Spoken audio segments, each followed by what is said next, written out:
Hi, I'm Norman A. Hood, financial advisor and host of the Exit Plan Show. I interview America's top advisors, like today's guest, Mark Robertson of Robertson Williams in Oklahoma City. We help business owners enjoy more personal freedom, grow their companies faster, and transition ownership seamlessly when the time comes.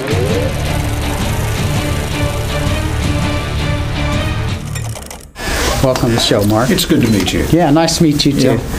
We're going to start out. I'm just going to have you tell our audience a little bit about your education, your background, and your career path up until now. Sure. Well, I'm a lawyer here in Oklahoma City.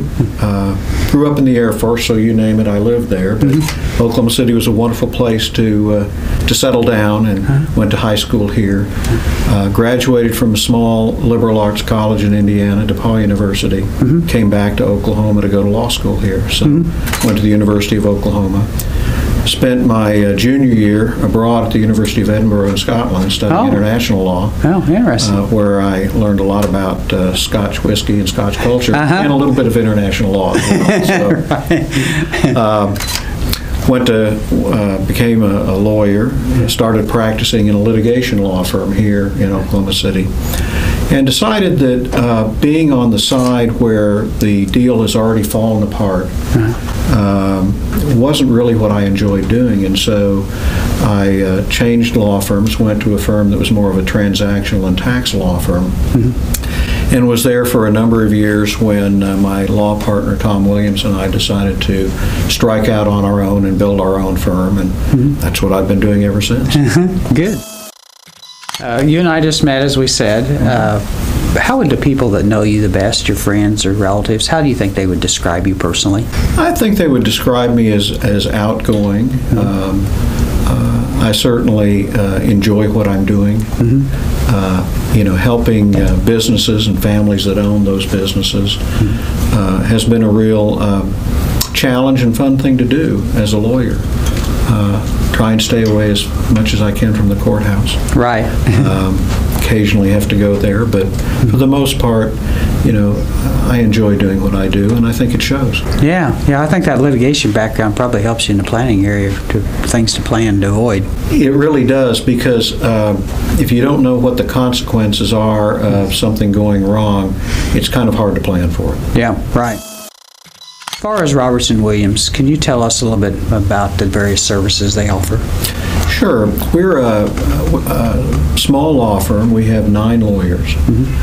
We do an awful lot of oil and gas transactional work, a lot of title work, oil and gas purchases, represent oil companies here in Oklahoma. A lot of larger clients are oil companies. But we also do just general business work, a lot of employment contracts, organizing businesses, helping business owners grow their business, and hopefully ultimately transition their business, whether it's to the next generation of the family, or whether it's to their employees, or whether it's to a third party. So, okay. What do you think differentiates you from some of the other law firms? Well, one, we've got a lot of experience. The 5 senior lawyers in our firm have over 200 years of legal experience. And as a small firm, and not being downtown, being in the suburbs of the city, we try and structure our fees that make sense for our clients and for us. We want to make it affordable to them and yet still make a living. So we pride ourselves in having a reasonable fee structure. I don't have large downtown overhead rents to pay. Right. I don't have a staff of 40 people that we need to support. Right. So that's one of the differentiating factors. Okay. Experience, a competitive fee arrangement, and expertise in very particular areas. There are some things we don't do. We have wonderful working relationships with a lot of other law firms. Things like intellectual property, things like litigation issues, or workmen's compensation. Those sorts of things we refer out to other lawyers. So we have a niche, and that's where we stay. Okay, good. Personally, is there any one thing you like to do there than anything else? I really enjoy representing families that own businesses. Okay. That's what I do. And helping to set up a business, helping them to grow a business, and ultimately helping them to transition a business is actually a pretty exciting thing to do. Yeah, that sounds like it. Being a trusted advisor for business owners gives me a pretty big kick. Yeah, I can tell. Yeah. How long have you practiced law? I have practiced law for 40 years. Okay. Well, you're very energetic, and I'll always at this point ask the question, where do you find your energy? And you seem like you're just getting started.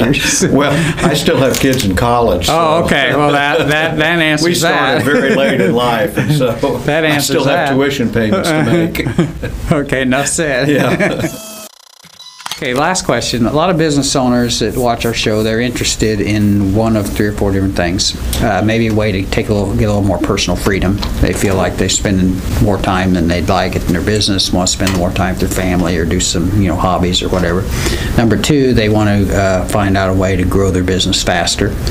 Number 3, they want to, as you mentioned, determine the best way to transition your ownership to employees, family members, third-party sale, maybe co-owners, that type of thing. And then more recently, one thing we've been running into is business owners who are struggling with redefining their purpose after they sell their company. They've all their identities tied up in their company. Sometimes they're reluctant to sell because they don't want to, they don't know what they'll do. Sometimes they've already transitioned ownership and now they're stuck with, okay, well, what's my purpose? So if you can give a tip in any of the 4 areas, well, you can pick any one. It's the old saying, the wife of the business owner that has just sold his business is that I married you for better or worse, but not for lunch. Yeah, so, that's funny. So no, that really is a problem that a lot of people don't address. We help a lot of owners sell their business, and prior to the sale, they're thinking about, well, I'm going to be playing golf every day, and or we're going to buy this motor home and we're going to drive around the country, or we're going to go to Florida. And too often I have seen those owners 5 or 6 or 8 months later get restless. I mean, they don't seem to have the real purpose in life that they had before. Some of them actually go out and buy another business just so they have something to do. I see that a lot. Whether they make money at it or not is not relevant to them. Right. So one of the things that we talk to our clients about when they are considering selling their business for retirement purposes is to really seek counseling from professionals, not lawyers, not accountants, but psychologists, about what they really are going to do when the business is sold, because there will be a major change in their life, both not just for them, but also for their wife or husband, their children, the family. It will go through a pretty big change, and so without appropriate counseling, it can be a pretty traumatic event. So that's good advice. Yeah, very good. I'm glad to hear you do that too, and also bring in the outside experts, because and they don't always listen, but no. You give them the advice anyway. Right. Well, at least you bring in an expert. He knows how to deal with that. That's right. At least they know better than I do. Well, and finding a psychologist that knows something about business as well as transitioning businesses is not always an easy task. No, it's not. So, no, that's true. Okay, great interview. That was Mark Robertson. He's with Robertson Williams here in Oklahoma City. For more information about Mark and his firm, please check out the show notes for this episode on our website. Thank you.